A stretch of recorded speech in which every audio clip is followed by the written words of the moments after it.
Well, something you may not know about me, I am a coast-to-coast AM fan. I love the program. It's entertained me quite a bit over the years. I'm subscribed to their site, so I'm able to listen to. I need to catch tonight's program that airs here in the next hour.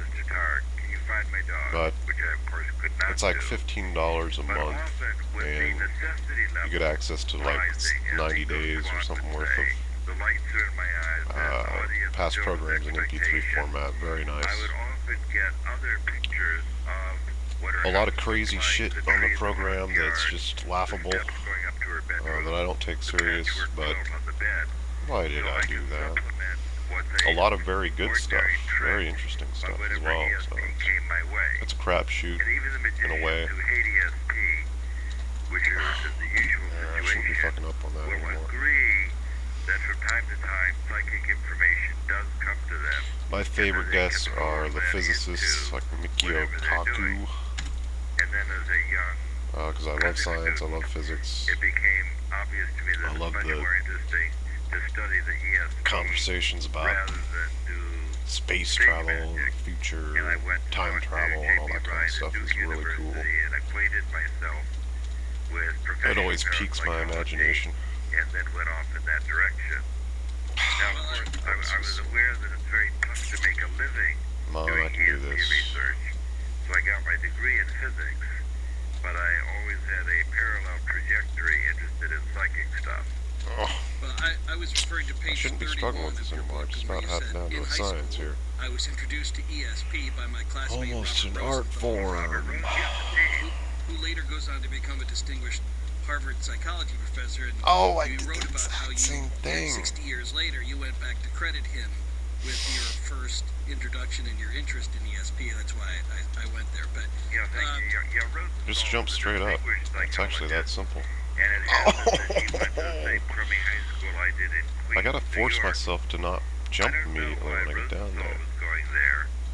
But people often get really terrible advice from the junior high school guidance counselor. There we go. Right. Pause just momentarily. I was a legally blind Chill out, in other words. with even less accommodations for my glasses than I have now. And my guidance counselor in high school. Get your ass over there quickly. Kid can't see very well, but Trying maybe to figure out what I need to do here. So they sent me to an agricultural high Oh, school. fuck. Now that's really a Double terrible jump. idea, because people with really bad vision can't tell a vegetable from a weed. Fuck damn. And also because of Bullshit. my vision, I don't like being out in the sun.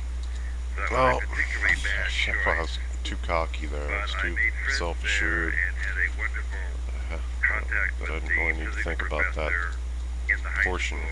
You gotta And then I pause discovered I wanted to momentarily. be a physicist, not a Oh, farmer. I did it again. You gotta pause down there so you don't jump into the bullet. You don't jump too soon. You talk about an early encounter with Peter Hurkos. Oh, yeah, I'd like to mention Oh, that the book we're talking about read a book about is Peter ESP with Hurkos. IC, That's fucked up. which is my autobiography. I actually, And yes, I did when I run was into in, Peter Hurkos. I think He it was a was duck psychic. 7th or 8th grade, I chose psychic phenomena He's as one of the people like Pat a topic Price for or one of my Gary Geller, English essays. who I met I read a later book on, who could really read your mind. about Just look Peter at you and Hurkos, describe what who you're was thinking. involved in the Boston was a Strangler case. Pretty much Kinda interesting. functional alcoholic. That is, he drank all the time, but I never saw him drunk. He just lubricated his ability. And there are Really, many I don't people remember like that. touching You on know, that. James D. Farrell was another person I knew. And others who just drink all the time, doesn't seem to impair their functioning, but it's something that his friends have to get used to. But Peter Hurkos was able to, Peter Hurkos really was the first person to interest me in contacting deceased people. Well, I think that's the part that's interesting. I think of the many early, well-known Oh, I forgot it was that one. in God. ESP, or these extraordinary possibilities of the brain. I think Peter Hurkos was an early evangelist. He converted many And I think some of the people we've heard over the years, one way or another, we find out that they're not all that they were supposedly, or they did parlor tricks along the way. But it always seemed like Peter Herkos, who was Dutch, wasn't he? Yes, he was. That he did some of the most extraordinary things. If you could talk I couldn't believe I actually made it over there. Because the Dutch did not kill the witches during the Inquisition. The Dutch were very tolerant. Come on, this Tetris part isn't that hard. What the fuck's my problem? Dutch psychics, because they survived the witch burning craze. Man, well, that last one is a killer. Talk a little bit about timing what Peter Herkos changes a little bit every that time. made such an impression on you that he was not totally consistent that he there. was one of the real ones. Well, he did a couple of Totally things off. for me at a big sitting we went to. He was going to describe things that people brought up to the stage, and one of the elements that I brought up to the stage was a early glass hologram. There we go. And That jump isn't bad, at least the last one. Railroad train. It was all wrapped up in Okay, paper and cardboard. on your toes, buddy, on your toes. Let's do this. And he just went on and on about the energy. Our hologram, of course, is made by shining a laser beam Jump, on the film. jump. So he did not see the train, but he I don't was really be able to overcome just with all the energy head on over here. That one will go down. associated with this thing. We'll get one more. And this was in the 60s where holograms were I need to quite rare. Nobody had seen any. jump up. There we go.